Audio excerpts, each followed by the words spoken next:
Volcano on the eastern Caribbean island of St. Vincent erupted early Friday morning at approximately 8:40 a.m., sending at least 20,000 feet of ash high into the air.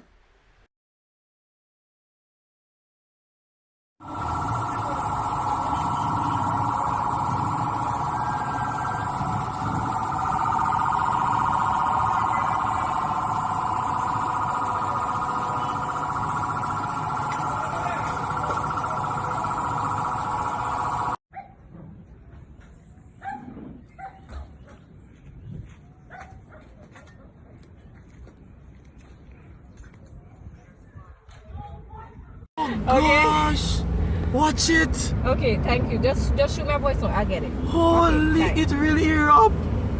My God. Yo.